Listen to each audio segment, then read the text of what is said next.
Apa kabar para pemirsa? Saya Jonathan. Kini Anda tengah mengikuti Warta Berita PTS. Taifun Hinamnor perlahan-lahan beralih menuju barat daya. Pengaruh taifun akan dirasakan secara kentara dari hari Jumat hingga Minggu. Berdasarkan jalur dan radius badai saat ini, peluang dikeluarkannya peringatan laut pada hari Jumat sangat tinggi. Bila taifun terus menuju ke barat atau bila radiusnya meluas, peringatan darat juga mungkin akan dikeluarkan. Gelombang panjang muncul di pantai timur laut pada pagi hari. Seiring pengaruh sirkulasi lingkaran luar badai, langit pun berangsur kelabu. Pulau Kwesan di Ilan akan ditutup selama 3 hari untuk menghindari bahaya. Transportasi pulang pergi antara Taitung dan Orchid Island juga dihentikan tanggal 1 sore selama 3 hari. Dari peta awan satelit dapat terlihat jelas bahwa lingkaran badai kian membesar. Posisinya saat ini berada di jarak 460 km tenggara Taiwan.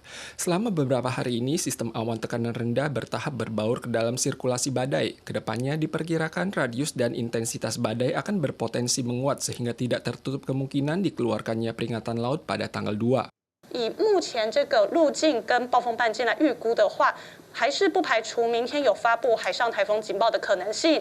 那如果台风有再更为偏西，或台风的暴风半径有再更为扩大，也依然不排除陆上警报的可能性。 Akibat sirkulasi lingkaran badai, hujan berkala mulai turun di wilayah utara dan akan bertambah besar menjelang malam.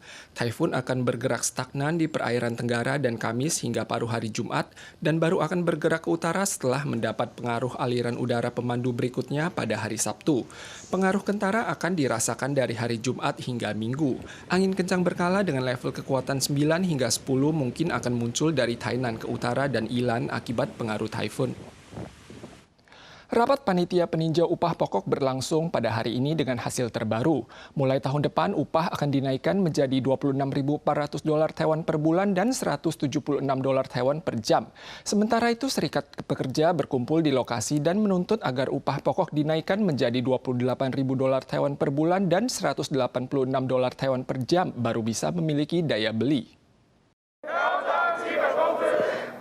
Serikat Pekerja berkumpul di depan MOL di mana rapat panitia peninjau upah pokok sedang berlangsung. Seiring dengan fluktuasi harga barang dan inflasi parah, mereka menuntut agar upah pokok dinaikkan dari $25.250 Taiwan per bulan dan $168 Taiwan per jam saat ini menjadi $28.000 Taiwan per bulan dan $186 Taiwan per jam.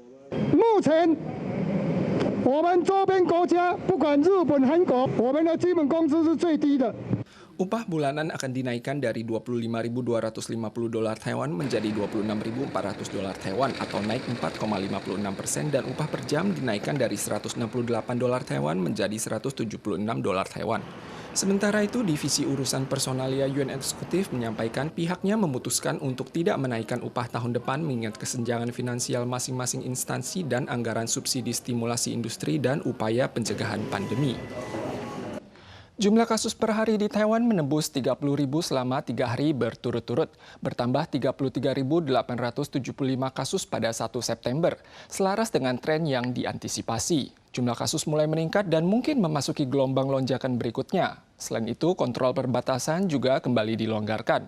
Mulai 1 September, para pelaku perjalanan luar negeri yang tiba boleh mengemudi sendiri ke hotel karantina. CCC menyampaikan per 1 September para pelaku perjalanan luar negeri yang tiba di 4 bandara utama mencakup Bandara Taoyuan, Bandara Songsan, Bandara Kaohsiung, dan Bandara Taichung boleh mengemudi mobil sendiri untuk pulang atau menuju lokasi karantina sesuai rute yang ditunjuk oleh bandara. Perlu diingat dilarang mengemudi kembali ke lokasi karantina dengan menggunakan mobil sewaan. 应先洽询防疫旅宿是否有提供车位如果可以提供的话，才可以选择自驾车去防疫旅宿依照机场标示的入境专用动线到停车场去取车全程需佩戴口罩。 Pembelian alat tes rapid dengan metode nama asli tahap kelima juga diluncurkan tanggal 1 September. Warga dapat membeli maksimal 2 paket berisi 10 dosis dengan harga $500 Taiwan per paket. Lansia berumur 65 tahun ke atas bisa mendapatkan 1 paket gratis berisi 5 dosis di tempat yang ditunjuk. Paket cuma-cuma ini tidak akan dihitung dalam kuota kualifikasi pembelian dengan metode nama asli. Para pemirsa sekalian, sekian Warta Berita dari PTS. Kita usul lagi di pekan depan. Sampai jumpa.